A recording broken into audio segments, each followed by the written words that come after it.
I'm Orlando Jones, and I just want you to know that the Moana Nui Podcast will be starting soon. Stay tuned, yo. I'm Veronica Taylor, and from myself and Ash Ketchum, I just want to say, Moana Nui, I choose you!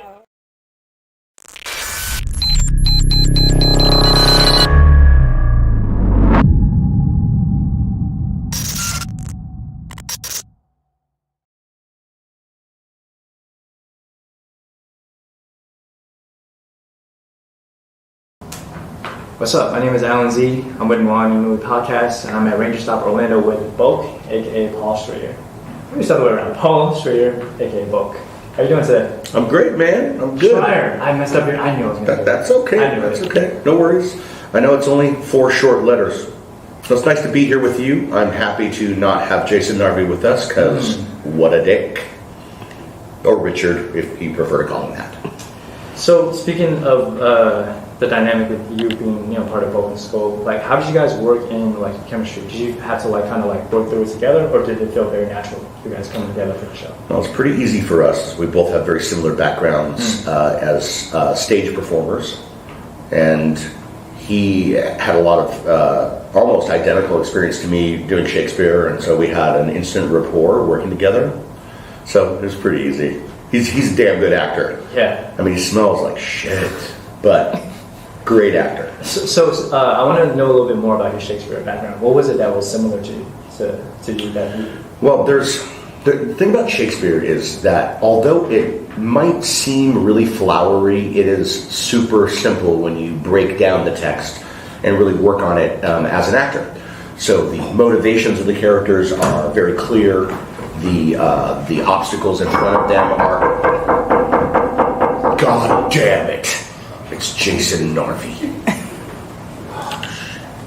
Jason! Hi, Paul. What you guys talking about? Nothing. Good to see you, good friend. I was just telling the internet how much I love you. Oh, that's so funny because I was just painting the highway. Yeah. I was painting your face right against the highway, and then I got lost in your eyes. The eyes have hills. I know, because I started painting over at Disney World, and then it's got 3 or 4 hills, so your left eye is a castle. Have you ever tried to order fish tacos at SeaWorld? They don't like it. No, they don't. They're so good. Just the fish. They don't like it. Yeah. You know what I used to love? I used to love the orca steak. They don't serve them anymore. It's a black and white issue for me. How so? The orcas. What's black and white and red all over?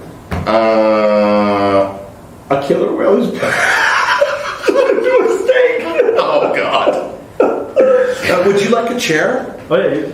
Oh, thanks. Because I'm sick of you sitting on my lap.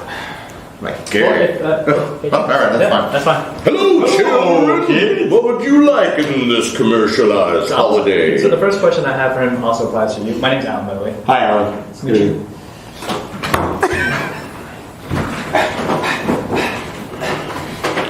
How wide is that lens? I can. No, I can be wait. No, you got to throw me in the background. Go ahead. Go ahead. It's a fisheye. It's a 5.9. Oh. Yeah. Rack focus to the big nose in the background. It's actually now it's really getting bigger. Yeah. Optical distortion. It's not for children. Was that a punk band? Optical distortion.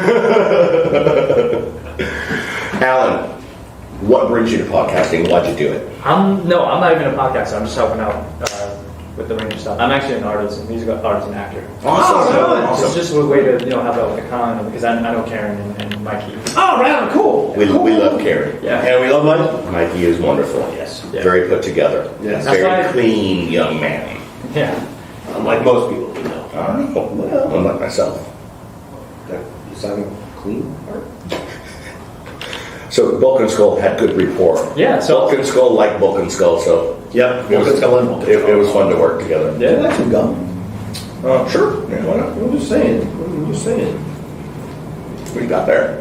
Gum. Oh, this is that Prozac gum you just take. Yeah. Whatever you need to get through the night, baby. Yeah, dude. When I come to these cons, feel trouble. Hey, You live here, Tom? You know, we have a town in Pennsylvania called Allentown? Oh, you're sorry. You know what's that cost? It was like 52 cents. Our show was I'll not leave that on the ground. I don't have any standards at all. Hey, here. Did you just lick that? I did. That's why it's sticky. Oh! You should have a town called Allentown. Are you from Pennsylvania? I live there now. I'm not from there, but I live there now. Okay. So the question I had for him applies to you as well. Okay. I know you guys have a Shakespearean background, so I wanted to know a little bit more about like how that brought you guys together closer. Well, it gave us a basic vernacular, you know, because we knew how to deal with the language, but also with Shakespeare. So when we started, ironically, plug, I'm directing 12th night at East Stroudsburg University, Pennsylvania. When we started doing Power Rangers, actually, Paulie was still in college, and he was finishing up a production of 12th Night, which is a Shakespeare comedy. And there are 2 characters in there that are basically big guy, small guy, big guy, skinny guy. Sir Toby Belch and Sir Andrew Aducheek. And Paulie used to always say, it's Shakespeare's Bulk and Skull.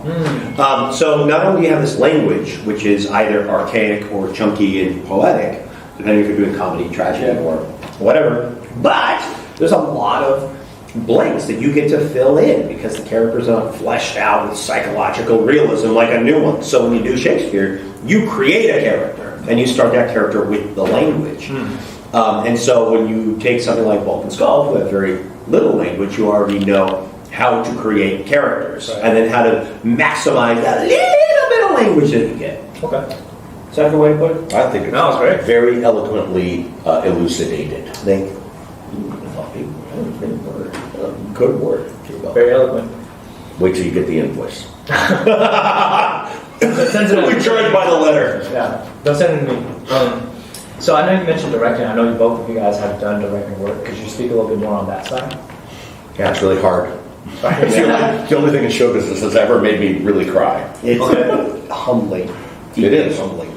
Well, I mean, you know, in a low-budget environment, it's very challenging because you have to shoot 16, 17 pages in a day, and there's no time to get artsy with that. I mean, you just gotta lay it down, you gotta hit it, you gotta move on, so that the crew doesn't mutiny and put antifreeze in your breakfast burrito tomorrow. You're the captain of the ship, but you're also not the highest person on the totem pole. You Totally. have to make everyone else happy. When I directed Rangers, I actually got to work with many of the actors that are here as when they were kids. They played the young Power Rangers.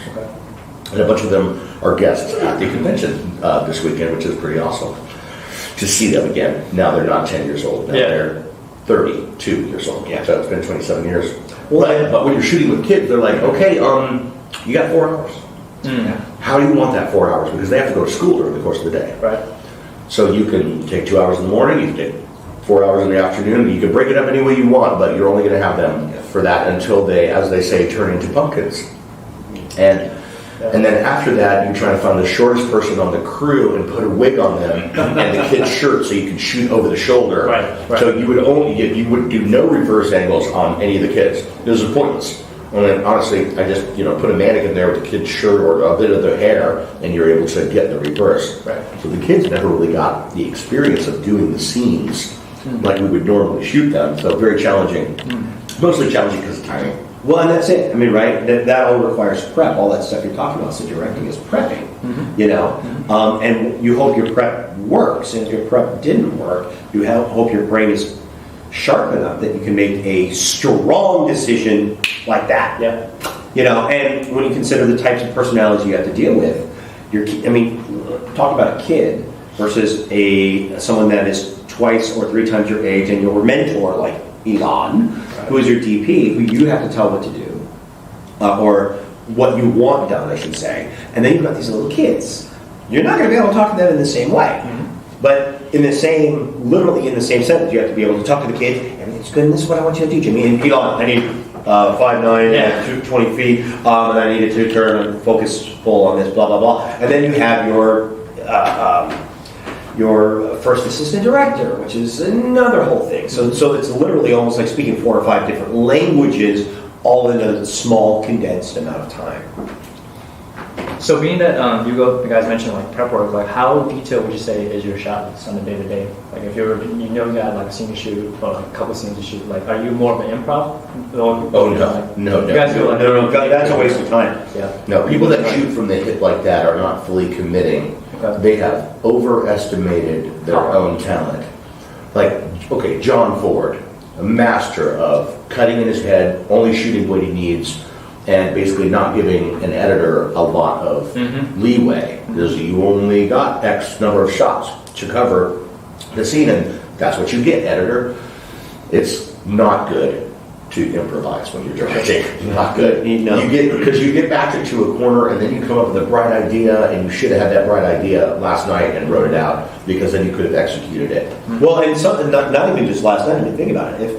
Think about stuff that you'll see Scorsese doing, like in we'll say Casino. He had a lot of shots that would start really far back, and they would swoop in, and they turn, and they crash. Well, how long in advance do you need to schedule that equipment? Yeah. If you want that one shot, you're not just gonna be like, you know, it'd be great. It's like the fucking game out. Yeah. Oh, it's the F4. No. Oh, no, Damn it. What the fuck is that? Damn it. I didn't want to be a nut anyway, it's all right. So there you go. You know, prepping is time. You know, Sure. and time is money, and you know that expression is practically born with filmmaking. Yeah. Well, and so don't forget, you take a script, and directors who know what they're doing or really like in their prep, they start doing storyboards. It doesn't mean you're not necessarily an artist if you're a director, right? Like you don't know how to make the face, so you make little figures, and you have to show where the eye lines are going to be and where it is.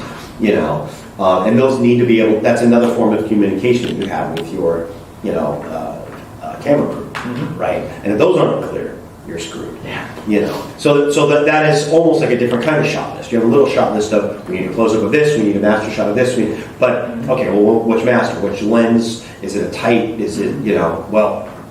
Here's my picture. Make it look like this. So there's a different kind of shot list you have to have also. Right. You know. So outside of Power Rangers, like as far as stuff that you guys have worked on or directly, what are some of your favorite like projects that you were part of? You like to talk about? Oh God, that's tough. That's a tough one. Well, we've done a lot of theater, so theater is very rewarding, right? Because you've got live audiences, Instant feedback. instant feedback, and those are great too because one night it could be the best performance you've ever had, best experience. The next day, it's soul sucking and horrible. How many Hamlets have we done? 3? Probably more than that. Well, you've done. I've done, yeah. You and I probably did 3. So many Hamlets. I think we did 3. Right? We did 2 live. You directed one, I directed one, and then I think we did like a stage reading first. Correct. Yeah. Correct. Yeah. So, yeah. And I know you guys have done voiceover work too. Is there any projects that you're particularly fond of or like that you would like to speak about? No. We like getting paid to perform. In front of it? Yeah. But we don't. It's like bad relationships. Once the gig is done, I don't really look back that much. I'm kind of looking ahead. Gotcha. Yeah. At what I can, what's going to happen next to keep my wife from chopping my head off while I'm sleeping. Yeah, I agree. But what I think the thing that always makes me feel good about a project is that I've worked with people that I like working with, and so you are looking forward to the next one, right? Like we just did a project, Johnny and me and Paulie. Like we had one scene together. Was it Arc Exodus or a different one? Different one. Okay. Different one. New one. Trailer just dropped this morning. That was dropped this morning. I think the new working title is Spades. Hopefully my character won't be named Mom this time. Yeah, no, he's not Mom. He's captain. He's the captain. That's great. He's a captain. You're damn right. Damn straight. But it's great to be on set with somebody that you like, trust, and just like being in the general vicinity of. So you look forward to the next one, right? You always look for ways because it's like your buddies coming out there with your baseball. Like, hey, you want to play ball? I'd love to play ball. How much is this one going to cost us? $2.4 million. Have you seen my day rate? Well, I'll give you 2.4. Maybe the next one. Okay, you put the bid down. You got a day rate? Damn. No, I didn't get a day rate. Totally. So before we close this off, do you have anything you want to say to like Rangerstop Orlando fans, or have there been any moments like this weekend that was kind of like cool to you, like if a fan has like said anything or given you anything? Like, oh, they said lots of things. some good things. There's a lot of emotion. Yeah. in this convention because of it being something that people grew up with in their formative years and being pretty OG to their hearts. You know, if you're committed to coming to an event like this, you really like the thing, right? You know, so people have some really sweet, very touching stories about how a simple kid show has really altered their lives. Yeah. You know, so it wasn't this one, it was a recent one though, which I hadn't over the years had a lot of these, and somehow I got two the same day. It was New York, so I don't think you're there, but I had two people come up to me within a couple hours, completely unrelated, don't know each other. They were both Vietnamese American, or they grew up in America but were born in Vietnam, and told me how much Tui had meant to them, to see themselves, not just themselves, you know, not somebody that looks like them, but has been through their experience and came out a stronger person, how much that meant to them now that they're adults. It's almost like now that they're adults, they can see how much that built it. You know, when they were a kid, they're like, oh, that's neat. Yeah. But now that they're adults, they're like, that was huge. Yeah. You know, that was, and so that kind of stuff happens a lot particularly at Ranger-centric events, because we dealt with kids, right? So we were there for their formative years. So no wonder there's a nostalgia, kind of like, not just, hey, I remember you, but like, that was an important thing. You were my safety blanket or whatever. You know? Absolutely. You guys were like the first show that I ever watched when I was 4. So, see what I'm saying? It's very, very like, you know, it's like comforting and it's like, you know, it's familiar. Yeah, absolutely, you know. And I'm sure if we were to meet Mark Hamill, we'd cry like a baby. Right. Or he would. Yeah. All three of you will cry. That's right. Well, you didn't play Dexter, right? You didn't play a serial killer. No. You know, or some kind Well, you never know. With Bulk and Skull. Boy, that's a dark turn, homie. That is a dark turn.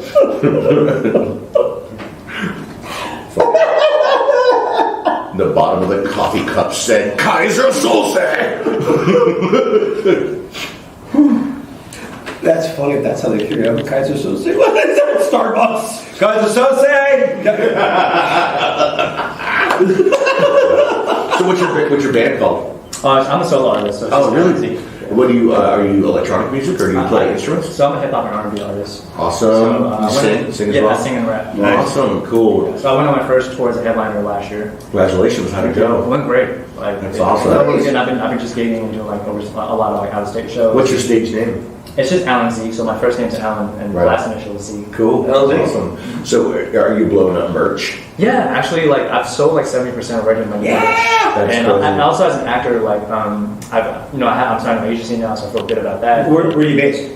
Atlanta. Oh, nice. But I have an agency in LA as well. So is the industry popping in Atlanta right now?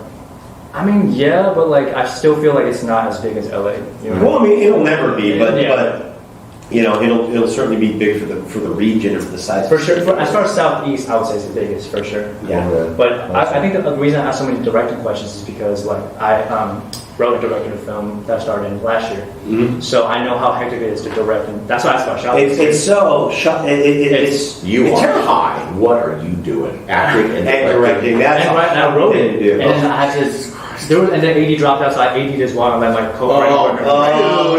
Dude, you need a good AD. That's the thing. You need someone to be the bad guy. Alan, tell me straight. Did you have a psychic breakdown? Did you have an emotional issue? Yeah. How long was your shoot? It was a 5-day shoot, and then we ended up having a reshoot for 1 day. And it was feature length? No, it's a short film. So what we're trying to do is like we're trying to go to film festivals or find a finance here to turn into a full length. Right. But, well, I mean, Atlanta's got great film festivals. That's how it's really great. Like, there's LA, you'll get lost in the noise, and the film festivals are, you know, there's some great ones, and you know, but Atlanta has fewer, I think, and well, obviously fewer than LA, but fewer, but they have a lot of high caliber ones, so therefore it's easier to be heard above the noise. Okay. At least that's the impression I got from I compliment you on accomplishing your goal. Thank you. Of hitting and doing the short film. However, look at the TV now. 5,000 channels and nothing on it. Yeah. The distribution channels are screaming for content.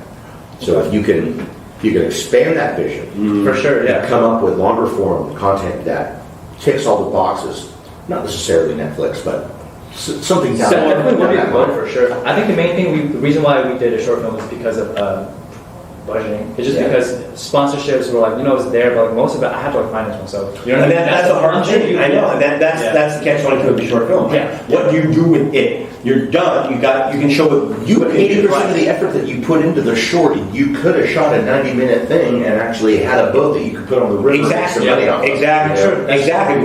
Because that prep, right? Yeah. How much of that prep costs money? Nothing. Yeah. None of that prep costs. It's just longer prep. So once you start shooting, once you've rented this stuff, once you have it for 5 days, getting into the 10, 15, 20 days. Totally. And once every college film, like, the people sitting in a cafe talking for the whole thing, Yeah. like every collegiate. My coffee with Andre. Exactly. But yakety yak film. Honestly, once you're in place, just keep rolling. Oh, yeah. Just keep rolling. I would say this though, I feel like it was necessary to do the short because if we did the full length, there's so many errors that I would wish I would have to do. So That's fair enough. again, like, I was never a director. Yeah, and post-production is longer. We're still in post-production now. Exactly. And Challenging. Yeah. So, Well, Cool. Well, rock on, Yeah, brother. thank you so Good luck much. with your career. good to meet you. I'm sure we'll see you more. Thank you very much. Thanks. For sure. See ya. Thanks.